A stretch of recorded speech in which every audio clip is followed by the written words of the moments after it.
Magnus Carlsen won only twice in 9 games, and survived several perilous moments at this week's London Classic. He even suffered an embarrassing defeat in the puzzle diagram, but Norway's world champion still came away with the four-event Grand Tour trophy and £245,000 in prize money. Carlsen dominates global chess in its faster forms, half-hour rapid and 10-minute blitz. Nowadays, though, something often goes wrong in classical slow tournaments, the arena where historic champions like José Raúl Capablanca, Bobby Fischer and Garry Kasparov strutted their stuff with only a few setbacks. Carlsen failed to finish first in any of his 5 classical halfhours in 2017, and a few weeks ago was eliminated in an early round of the World Cup knockout. The 27-year-old had a heavy cold at the Classic, complained of a lack of energy, and technically made a couple of strange opening choices which could be considered a waste of the white pieces. His 1f4 birds opening, against the England number 1, Michael Adams, was a prelude to an offbeat piece formation known as the polar bear, while against Ian Nepomniachtchi the game began 1nf3 c5 2 c3. Carlsen stood worse against Adams and was even closer to defeat against Hikaru Nakamura. His best performance was defeating Levon Aronian in the final round, but there, too, the Armenian had an edge for mini-moves.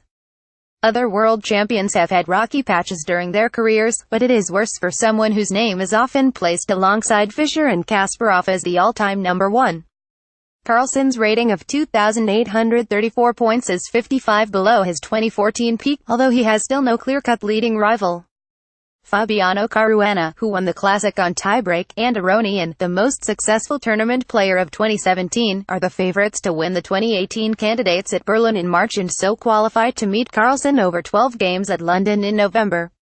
Despite Carlsen's recent lapses, he would still be expected to defeat either of them.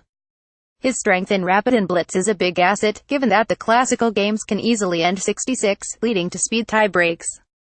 Next up for the GM Elite are the World Rapid and Blitz Championships, to be played in Riyadh, Saudi Arabia, starting the 26th of December. The venue is controversial, even though it is claimed that Israeli entrants will be granted visas. A record prize fund, $1.5 million for the 2 men's competitions and $500,000 for the women, has attracted a strong field led by Carlsen. Meanwhile, the number 1 woman player, Hao Yifan, is in the news for quite a different reason. The Beijing 23-year-old is one of 4 Chinese students awarded Rhodes scholarships at Oxford, starting in autumn 2018. There were 12,000 applicants worldwide, and the Chinese quartet were selected mainly on academic performance. Hao will study for an MSc in education.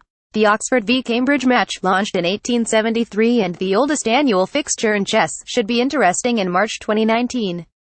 The Russian championship, also played this week, was won by Peter Svidler for a record 8th time. It produced some entertaining games including this Grunfeld defense, which is sharp at level until white's 18a5. 18a3. Errors on both sides 19, bh6 20 nf3 and 21, bxd5 are better than the moves played set up the final blunder 22 qe1. 22 qd3 leads to a draw which allows a forced mate into queen sacrifice. Sergei Volkov v Alexander Ryazantsev 1 d4 nf6 2 c4 g6 3 nc3 d5 4 nf3 bg7 5 qb3 dx c4 6 qx c4 a7 e4 a6 8 b2 b5 9 qb3 c5 10 dx c5 nbd7 11 b3 ang4 12 c6 nx e3 13 cx d7 nx g2 14 kf1 qx d7 15 kx g2 qh3 16 kilogram 1 b6 17 qc2 rac 8 18 ing5 qah4 19 qd2 rc5 20 f4 b4 21 nd5 rc2 22 qe1 bd4 23 kilograms 2 qg4 24 kf1 qh3 01 3525 1 qc6 1 cx b6 gives good drawing chances despite the pawn minus qa4. Carlsen missed that 2 qx b6 fails to qx f4. So black stayed a piece ahead, and soon won.